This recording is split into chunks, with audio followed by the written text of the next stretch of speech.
Morning dear students. आज हम पढ़ेंगे पॉलीटिन and lampbrush chromosome.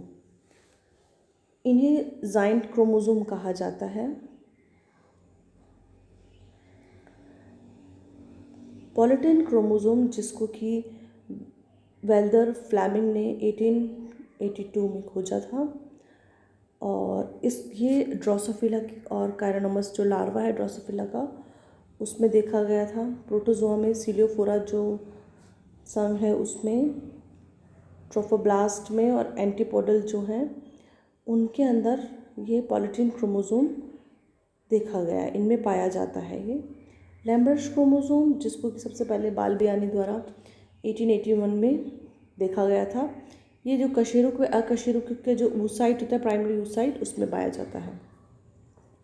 Lampbrush chromosome, ये क्रोमोसोम उभयचरियों के oocyte और कुछ कीटों में देखा गया है।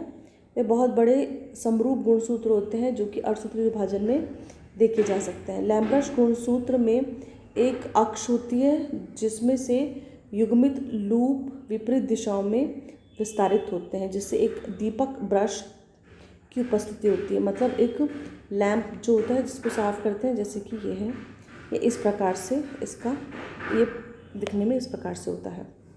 लैंप ब्रश क्रोमोसोम में एक ये पोर्शन होता है, इसको कहते हैं टीलोमरिक लूप। बी साइड, जिसको कि साइड लूप कहते हैं, इस तरह से निकली रहती है ऐसे दोनों तरफ। और सी क्षेत्र होता है जो कि विदाउट लूप होता है, ये विदाउट लूप जैसे ये इसमें दिखाई दे रहा है, इसलिए इसको ये इस तरह से लैंप ब्रश क्रोमोसोम कहा जाता है, इसकी अपीयरेंस की वजह से। ये लंबाई में 1500 से 2000 माइक्रोमीटर तक होते हैं। इनका जो अक्ष होता है में न्यूक्लियोसोम उपस्थित होता है। छोरों में ट्रांसक्रिप्शनल रूप से सक्रिय डीएनए उपस्थित होता है जो बड़ी मात्रा में मैसेंजर आरएनए का फॉर्मेशन करता है। इनके द्वारा योग का संश्लेषण किया जाता है। तो ये जो जाइंट क्रोमोसोम है वो साइट में बेसिकली ये कुछ अधिक एक्स्ट्रा काम करने और योग का संश्लेषण करने के लिए इस प्रकार की संरचनाएं बनती हैं। इसमें ये चित्र प्रदर्शित कर रहा है, इसमें ये काइज़मा है और ये लूप्स हैं, ये सेंट्रोमियर है, ये वाला पोर्शन, ये सेंट्रोमियर, और ये यहाँ पर लूप एक्सिस क्रोमोमियर्स। मॉर्फोलॉजी अगर देखी जाए लैम्ब्रश क्रोमोसोम की, इसमें एक मेन एक्सेस होता है और इसके 2 क्रोमेटिड्स उपस्थित होते हैं। एक एक्सेस पे 2 क्रोमेटिड होते हैं। मेन एक्सेस जो होती है, main axis has a row of granules known as chromomeres which are held together by fine axial fibre. Axial fibre में इनमें एक मेन एक्सेस होती है जिससे कि क्रोमोमियर्स निकले रहते हैं, और जो कि एक साथ एक फाइन जो एक्सेल होती है उसके ऊपर से उपस्थित होते हैं। लेटरल लूप्स निकलती हैं। ये लेटरल मतलब एक तरफ इधर से निकलेगी, एक यहाँ से, ये ऐसे। तो इनमें लेटरल लूप निकलती है जो कि पेयर में होती है और दोनों और उपस्थित होती हैं। मतलब एक पेयर में समान शेप की प्रोजेक्टेड होते हैं। अबाउट 1 to 9 लूप्स में arises from a single chromomere. 1 से लेकर 9 तक जो लूप्स होती हैं वो निकलती हैं एक क्रोमोमियर्स पे, और पर इनके साइज़ वेरी करते हैं। जैसे ये बड़ी है, ये छोटी साइज़ की है, तो ये अलग अलग साइज़ की होती है। लेकिन एक जो क्रोमोमियर्स होता है उनमें 1 से लेकर 9 तक लूप्स निकलते हैं। They are held together at the point of chiasma formation.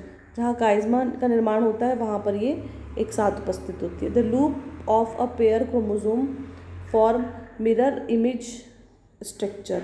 जहाँ ये पेयर में रहती है वो एक उसकी मिरर इमेज बनाती है। मतलब ये यहाँ पर इस तरह से निकलेगी तो यहाँ पर भी एग्जैक्टली उतने ही शेप की निकलेगी। This stage can lead to several month. ये स्टेज काफ़ी समय तक रहती हैं। लैम्ब्रश क्रोमोसोम का ट्रांसक्रिप्शन अगर either along the whole loop or at the part of loop. जो इसके लूप है इसके अंदर ट्रांसक्रिप्शन हो सकता है। At the beginning of meiosis when DNA replication is complete, the homologous pair lie immediately next to each other and form characteristic structure composed of 4 chromatid. Lampbrush chromosomes are distinguished by an especially high rate of RNA transcription. क्योंकि ये lampbrush chromosome एक अलग giant chromosome है, इसमें जो transcription है वो इनके लूप्स पे होता है। ये जो लूप्स दिखाई दे रहे हैं इन्हीं पर होता है, और इनको बहुत अधिक मात्रा में आरएनए का फॉर्मेशन या आरएनए ट्रांसक्राइब करना होता है, इसलिए इनकी इस तरह की संरचना होती है। Detail structure of lampbrush chromosome, जिसमें ये दिखाया जा रहा है, ये एक इसका अक्ष है और इसके दोनों तरफ बिल्कुल एकदम मिरर इमेज में ये लूप्स प्रदर्शित हो रही हैं। अगर एक लूप को देखा जाए तो ये chromomeres form highly condensed chromatin, ये हाईली कंडेंस्ड क्रोमेटिन यहाँ बन रहा है। एक्सपेंडेड क्रोमेटिड इन लूप्स, ये यहाँ से थोड़ा सा, जैसे ये पूरा हाईली वो है लेकिन ये बाहर की तरफ निकल गया है। और क्रोमेटिन जॉइन एडजस्ट क्रोमोमियर्स, ये अपने साथ पास के जो क्रोमोमियर्स है उसके साथ जुड़ रहा है। Small region of chromosomes showing sister chromatid, ये सिस्टर क्रोमेटिड को प्रदर्शित करता हुआ चित्र है। Function, lampbrush chromosomes are involve in the synthesis of RNA and protein, RNA और प्रोटीन का फॉर्मेशन करते हैं lampbrush chromosome. Each loop is believe to represent one long operon consisting of repetitive cistron. जो एक लूप इस तरह से देखा है वो एक ओपेरॉन को प्रदर्शित करता है जिसमें कि बहुत सारे रिपीटेटिव सिस्ट्रॉन्स होते हैं। Each locus codes for RNA, प्रत्येक जो लोकस होता है, क्षेत्र होता है, वो आरएनए के लिए कोड करता है। The loop is suppressed to synthesis at a high rate because of repetitive gene sequences. There are also reports that the Lambrush chromosome helped in the formation of yolk material in the egg. जो lampbrush chromosome है वो योग material के formation में काम आता है। Next है पॉलीटीन गुणसूत्र।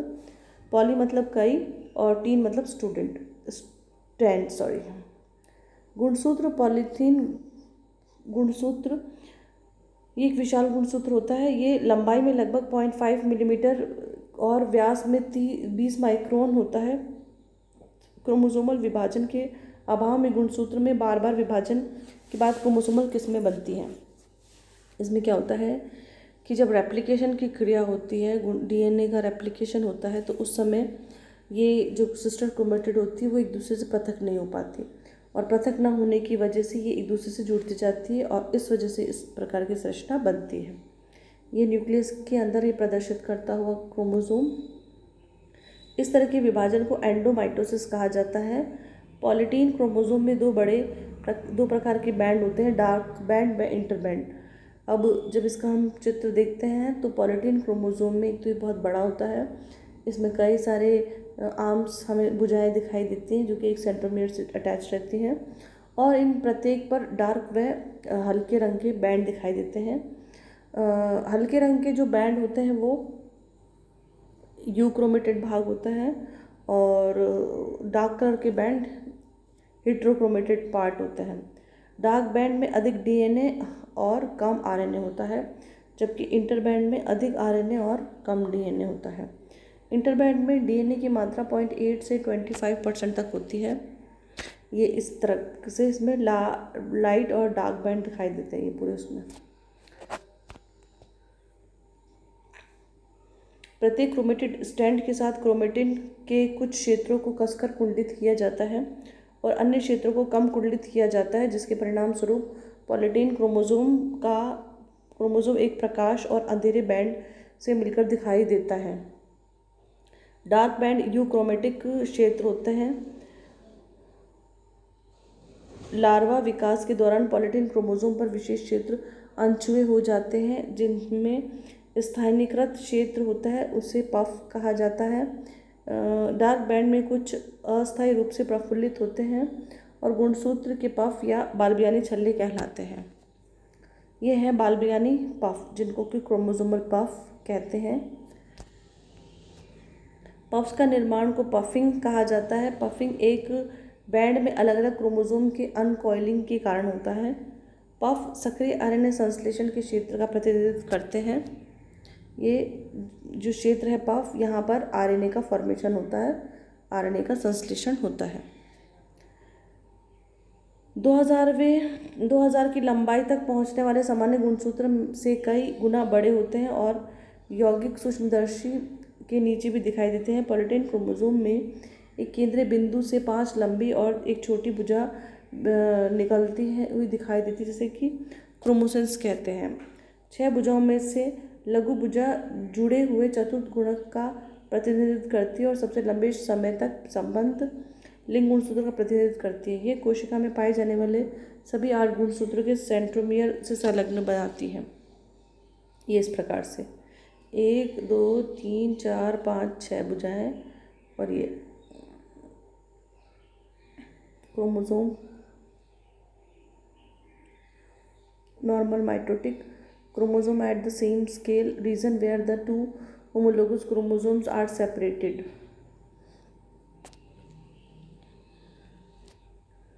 पॉलीटेन गुणसूत्र वाली कोशिकाएं माइटोटिक रूप से विभाजित होने वाली कोशिकाओं व एंडोमाइसिस से गुजरने वाले निम्न तरीकों से भिन्न होती है। सबसे पहले पॉलीटेन क्रोमोसोम का निर्माण प्रत्येक डीएनए के दोहरीकरण के समसूत्रण के पूरे तंत्र का उन्मूलन से साथ जुड़ा होता है, जिसके परिणाम स्वरूप अवधि सिंथेटिक एस व जी व एस शामिल है। कोशिका विभाजन का पूरा तंत्र कोशिका चक्र के दौरान पूरी तरह से अवरुद्ध है। गुणसूत्र प्रतिक्रिया की प्रक्रिया को अधिकतम सरलीकृत व त्वरित किया जाता है। कम निश्चित रूप से ऊर्जा और समय के संदर्भ में महत्वपूर्ण लाभ प्रदान करता है।